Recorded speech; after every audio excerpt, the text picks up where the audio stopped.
নমস্কার দর্শক বন্ধুরা, রেপ স্পোর্টস বাংলা পর্দায় আপনাদের সকলকে আর একবার স্বাগত। আমি রাহুল, আর আমার সাথে রয়েছে সোমনাথ। আর এই মুহূর্তে আমরা যুব ভারতী ক্রীড়াঙ্গনে, এবং আজকে অবশ্যই স্পেশাল মোমেন্ট ফর ডিমি পেট্রোডস, কারণ গত বছর ঠিক এই একই দিনে একেবারে শেষ মুহূর্তে 93 মিনিটে গোল করে মোহনবাগানের আইএসএল লিগ শিল্ড সেটা কিন্তু তিনি নিশ্চিত করে দিয়েছিলেন 2 ম্যাচ বাকি থাকতেই। এবং সকাল থেকেই সোশ্যাল মিডিয়াতে কিন্তু সেই পোস্টটা, সেই look back on this day পোস্টটা কিন্তু ঘুরপাক খাচ্ছিল সোশ্যাল মিডিয়ায়, এবং সকলের মনে একটা সুপ্ত বাসনা ছিল যে আজকের ম্যাচেও যদি ডিমি পেট্রোস গোলটা করে তাহলে obviously it will be a special night. এবং ডিমি পেট্রোসও কিন্তু সেই ইচ্ছেটা কিন্তু পূরণ করলো মোহনবাগান সমর্থক থেকে। What a night! এবং তার সেলিব্রেশন থেকে একটা জিনিস স্পষ্ট যে তিনি এই দিনটারই অপেক্ষায় ছিলেন গত বছর থেকে, কারণ গত বছর তাকে আমরা অনবরত দেখেছি গেম টাইম নিয়ে স্ট্রাগল করতে। এবং সব থেকে আমি বলবো আজকে ম্যাচের বেস্ট মোমেন্ট হচ্ছে আজকের প্রেস কনফারেন্সে, মানে অনেকটা বলে না মাইক ড্রপ মোমেন্ট, ঠিক সেই মোমেন্ট আজকে আমরা দেখলাম ম্যাচ শেষে প্রেস কনফারেন্সে। কারণ প্রেস কনফারেন্সের সময় ডিমি পেট্রোস যখন ছিলেন, কারণ তিনি আজকের ম্যাচের ম্যান অফ দ্য ম্যাচ, এবং সে কারণে তিনি আজকে প্রেস কনফারেন্স অ্যাটেন্ড করেছিলেন। এবং একজন রিপোর্টার তাকে জিজ্ঞেস করলেন যে গত বছরের ডিমি আর এবছরের ডিমির মধ্যে ফারাক কোথায়। ডিমি পেট্রোস এক কথায় উত্তর দিলেন, দ্য হেড কোচ। তো উত্তরটা ছোট, কিন্তু এই কয়েকটা শব্দের উত্তরই অনেক কিছু বলে দেয় যে তিনি কি বোঝাতে চাইছেন, সেটা আমাদেরকেই আসলে ধরে নিতে হবে। কারণ গত বছর আমরা দেখেছি হোসে মলিনা তার উপর খুব একটা আস্থা রাখেননি, তাকে ফার্স্ট 11 থেকে সরিয়ে দিয়েছিলেন, তাকে সেকেন্ড হাফে তাকে সাবস্টিটিউট হিসেবে ইউজ করতেন, তাও 75 মিনিট বা 80 মিনিটের পর। আমরা দেখেছি ডার্বিতে, ইভেন এই সিজনের শুরুতে ডুরান্ড কাপের ডার্বিতেও ডিমি পেট্রোসকে ব্যবহার করেননি হোসে মলিনা, এবং সেই কারণে ডিমি পেট্রোস নিজেও একটু ফ্রাস্ট্রেটেড হয়ে গিয়েছিলেন, এবং মাঝখানে সম্পর্কটা খুব একটা ভালো ছিল না। এবং তারপর কোচ বদল হতেই আমরা দেখলাম একটা বড় পরিবর্তন। ডিমি পেট্রোসের উপর খুবই ভরসা রাখছেন সার্জিও লোবেরা। প্র্যাকটিস ম্যাচে আমরা দেখছিলাম কন্টিনিউয়াসলি ডিমি পেট্রোসকে ফার্স্ট 11-এ খেলাচ্ছিলেন, এবং সেটাই হলো এই আইএসএল শুরুতেও কিন্তু দেখা গেল ডিমি পেট্রোস কিন্তু very much central to Sergio Lobera's plan. এবং একটা কোচ অপরচুনিটি দিলে ডিমি পেট্রোসের মতন প্লেয়াররা জানে সেই অপরচুনিটিটা কীভাবে গ্র্যাব করতে হয়, এবং সেটাই করে দেখালেন ডিমি পেট্রোস। তিনি সেই উত্তরটার সাথে ডিমি আরও অ্যাড করলেন যে অবশ্যই আমার মতন যে কোনো মানুষের সবসময় একই রকম যায় না, আপস অ্যান্ড ডাউনস কিন্তু মানুষের জীবনে থাকে, আমারও ক্যারিয়ারে তাই ছিল, এবং আমি এই দিনটার অপেক্ষায় ছিলাম যে আমি কখন অপরচুনিটি পাবো আর তখনই আমি প্রমাণ করে দেখাবো। সুতরাং আজকের রাতটা বলতে গেলে এক কথায় ডিমি পেট্রোসের জন্য একটা প্রত্যাবর্তনের রাত। কিন্তু আবার আজকের ম্যাচ নিয়ে আরও ডিটেলসে আলোচনা করব। সোমনাথ, আজকের ম্যাচে আমরা বিদেশিকে নিয়ে অনেক কথা বলি, বিদেশিদেরকে নিয়ে বেশিরভাগ সময়, কিন্তু কোথাও গিয়ে মোহনবাগানের ইন্ডিয়ান ব্রিগেড নিয়ে কথা বলতেই হচ্ছে। অনিরুদ্ধ থাপার আপুইয়ার পারফরমেন্স একেবারেই তাই। মোহনবাগানে শুধু ইন্ডিয়ান ব্রিগেড নিয়ে কথা বলতেই হবে না, they are the best in India, এটা কিন্তু এক কথায় বললেই চলে। মোহনবাগানের এরকম অনেক ম্যাচ হয়েছে যেখানে হয়তো বিদেশিরা ভালো খেলছে কিন্তু সেই ডিফারেন্সটা ক্রিয়েট করতে পারছে না, কিন্তু ইন্ডিয়ান প্লেয়াররা তাদের যে জাতটা সেটা কিন্তু বারবার এই মোহনবাগানকে বলতে পারেন যে একটা লাক্সারি অবশ্যই দেয়। কারণ আপনারা দেখুন, যদি আমি একটা কম্প্যারিজন দিই, ইস্ট বেঙ্গলে মোহাম্মদ রাশিদ, তার যে বুলেট শট বক্সের বাইরে থেকে, এবং সেই কাজটা কিন্তু মোহনবাগানে করছে একজন ইন্ডিয়ান প্লেয়ার অনিরুদ্ধ থাপা। আজকে যে কয়েকটা শট অনিরুদ্ধ থাপা মেরেছে প্রত্যেকটাই কিন্তু 3 কাঠির একদম আশেপাশে ছিল, এবং কয়েকটা শট অবভিয়াসলি ব্লক হয়, but Thapa had a wonderful game today. তার যে অ্যাসিস্টটা, ডিফেন্স স্প্লিটিং পাস, অসাধারণ এক কথা বলতে গেলে, এবং তারপরে ম্যাকলারেনের যে রানটা একদম চেরি অন টপ।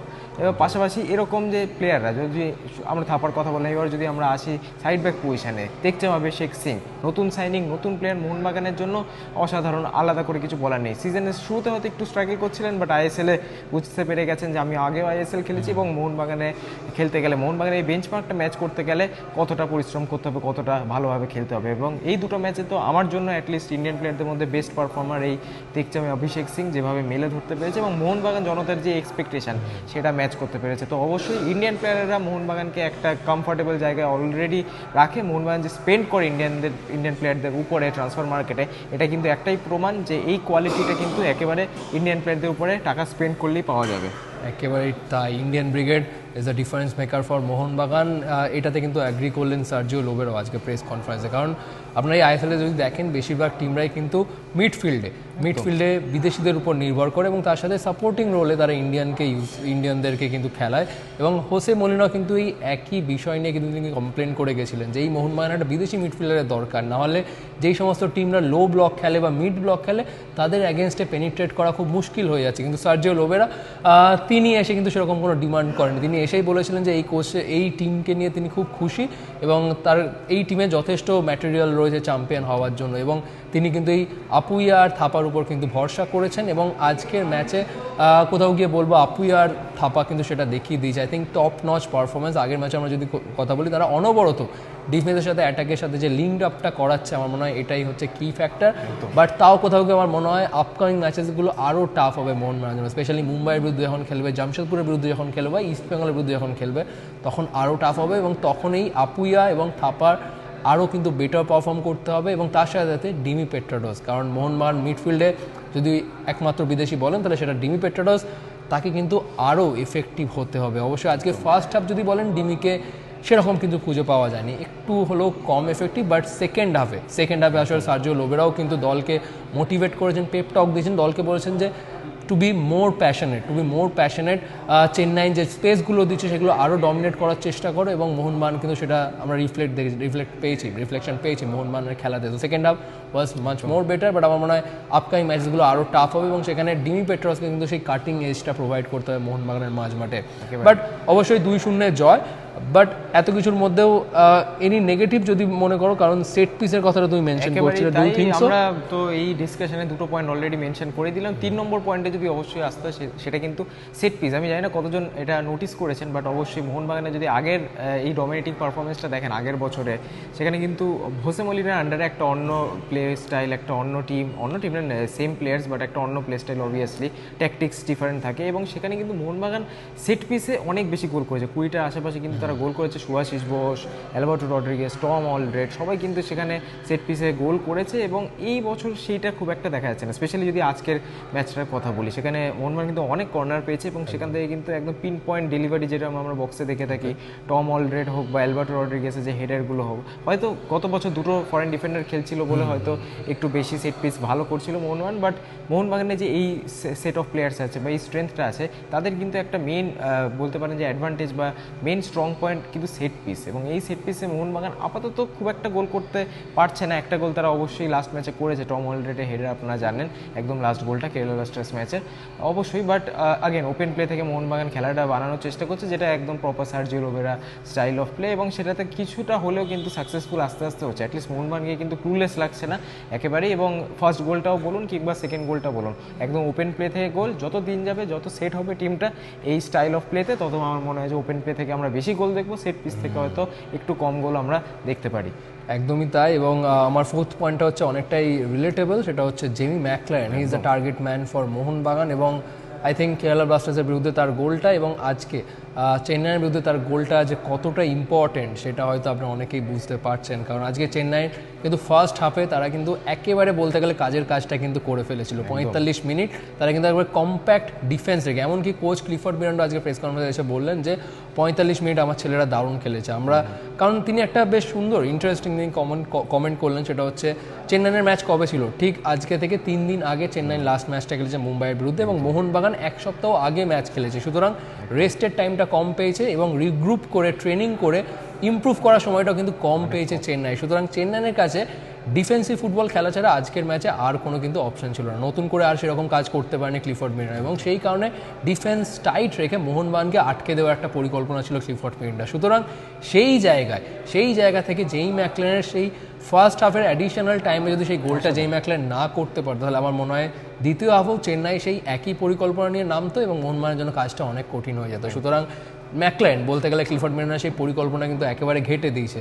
সেকেন্ড হাফে চেন্নাইকে উল্টে গোল করার তাগিদ নিয়ে কিন্তু নামতে হয়েছে মাঠে, এবং সেখানে আরও স্পেস ক্রিয়েট হয়েছে, এবং মোহনবাগান কিন্তু আরও জায়গা পেয়েছে গোল করার, কিন্তু গোল কনভার্ট কিন্তু কম হচ্ছে মোহনবাগান। যেভাবে চান্স ক্রিয়েট করছে ইভেন কেরালার বিরুদ্ধে এবং আজকে চেন্নাইয়ের বিরুদ্ধে, গোলটা কিন্তু অনেক কম হয়েছে। সুতরাং সামহাও এইটা যদি সলভ করে ফেলতে পারে তাহলে অবশ্যই, কারণ এটা নিয়ে এই কারণে আলোচনা হচ্ছে সোমনাথ, কারণ পয়েন্টস টেবিলে সমর্থকরা নিশ্চয়ই কম্পারিজনটা টেনেই ফেলছেন, কারণ ইস্ট বেঙ্গল তাদের গোল ডিফারেন্স যদি আমরা দেখি এই মুহূর্তে 6 এবং মোহনবাগানের 4। সো ডু ইউ থিঙ্ক যে আপকামিং ম্যাচেসগুলো মোহনবাগানের জন্য একটা বড় অপরচুনিটি? একদমই। পরের দুটো ম্যাচের যদি আমরা কথা বলি, আমরা লাইভও সেটা বললাম যে নেক্সট দুটো ম্যাচ মোহনবাগানে কিন্তু কম্পিটিভলি ওয়ে ইজিয়ার। মোহনবাগানের পেন অন পেপারেও টিমটা দেখুন বা টিমটা শেপও দেখুন, মানে কমপ্লিটলি ওয়ান সাইডেড ম্যাচ হতে পারে, বাট অবভিয়াসলি ফুটবল ছোট করা ঠিক না কোনো দলকেও। বাট মোহনবাগানের যদি নেক্সট দুটো ম্যাচের কথা বলি, মোহামেডান 28 তারিখ এবং তারপরে কিন্তু ওড়িশা এফসি, যেটা সম্ভবত হোম ম্যাচ হতে চলেছে মোহনবাগানে। তো সেখান থেকে ওড়িশা এফসি জানেন 3 থেকে 4 দিন আগে প্রিসিজন তারা স্টার্ট করেছে, আলাদা করে কিছু বলা নেই তাদের অবস্থা নিয়ে।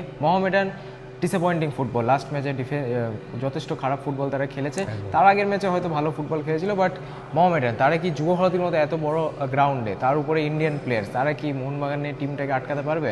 I doubt genuinely. বাট এইটাই কিন্তু মোহনবাগানের চান্স গোল ডিফারেন্সটাকে বাড়িয়ে ফেলার। দুটো ইজি ম্যাচ আছে, সেখানে কটা মোহনবাগান গোল করতে পারে। সার্জিও লোবেরাকে আমরা দেখেছি যে এরকম উইক একটু যারা অপোনেন্টস আছে তাদেরকে কিন্তু একদম কমপ্লিটলি ডেমোলিশ তিনি করেছেন। আগে ওড়িশা বলুন, মুম্বাই বলুন, গোয়া বলুন, সেখানে কিন্তু এই জিনিসটা তিনি করেছেন। আশা করছি মোহামেডান বা উড়িষ্যা ম্যাচেও কিন্তু আমরা সেরকম একটা গোল ফেস, 4-5 গোলের একটা গোল ফেস দেখতে পারবো, এবং সেখানেই কিন্তু মানে পুরো লিগ টেবিলটা জমে যাবে, কখনো ইস্টবেঙ্গল উপরে, কখনো মোহনবাগান উপরে, এবং এটাই আমরা অবশ্যই দেখতে চাই। But again too early to say, just দুটো ম্যাচ হয়েছে, যতটা লিগ এগোবে ততই কিন্তু ক্লিয়ার হবে কারা উপরের দিকে থাকতে পারে। বাট নিঃসন্দেহে এই দুটো টিমই কিন্তু লিগের বেস্ট, এটা একেবারেই 2 সপ্তাহ দেখেই বলা যায়। একদমই তাই। এবং দুই প্রধানকে নিয়ে যখন আলোচনা হচ্ছে তখন একটা ছোট্ট আপডেট দিয়ে দিই, কারণ এখন এটা কিন্তু কনফার্ম নয়, বাট কথাবার্তা চলছে এবং সম্ভাবনা প্রবল যে 3rd মে কলকাতা ডার্বিটা হয়তো পেছোতে পারে, হয়তো 3rd মে কলকাতা ডার্বিটা পোস্টপন্ড হতে পারে, এমনটাই শোনা যাচ্ছে। কারণ আমরা সকলেই জানেন এবছর কিন্তু ইলেকশন ইয়ার, এবং যা শোনা যাচ্ছে 3rd মে হয়তো সরকার গঠন হবে না। সেই কারণে সিকিউরিটি, কলকাতা পুলিশ কিন্তু আমার মনে হয় এনাফ সিকিউরিটি অফিসিয়ালস দিতে পারবে না ফর দ্য ম্যাচ হিয়ার এট ভিআইপিকে। তো সেই ক্ষেত্রে কলকাতা ডার্বি হওয়াটা কিন্তু মুশকিল 3rd মে। তো সেই ক্ষেত্রে এমন হতে পারে, যেটা শোনা যাচ্ছে যে একেবারে লাস্ট ম্যাচটা, লিগের লাস্ট ম্যাচটা কলকাতা ডার্বি করে দেওয়া যেতে পারে, এমনটাই শোনা যাচ্ছে। কনফার্ম নয়, but talks are going on. সেই কারণে আপনাদেরকে ছোট্ট আপডেটটি দিয়ে রাখলাম। তো এখানেই শেষ করছি আমাদের এই ভিডিও। এরকমই প্রত্যেক ম্যাচের পর আমরা এরকম র্যাপ নিয়ে আসবো আপনাদের সকলের জন্য, পুরো ডিটেলস নিয়ে। তো আর অবশ্যই হার্ড ট্যাকল তো রয়েছে, আপনারা আশা করছি দেখছেন এবং উপভোগ করছেন। এভাবে দেখতে থাকুন রেফ স্পোর্টস বাংলার প্রত্যেকটি শো, আর এরকমভাবে আমরা আমাদের তরফ থেকে আমাদের শেয়ারটা দিয়ে যাবো আইএসএল কাভারেজ। তো এখানেই শেষ করছি এই ভিডিও। আবার আমাদের সকলের সাথে দেখা হচ্ছে পরবর্তী ভিডিওতে।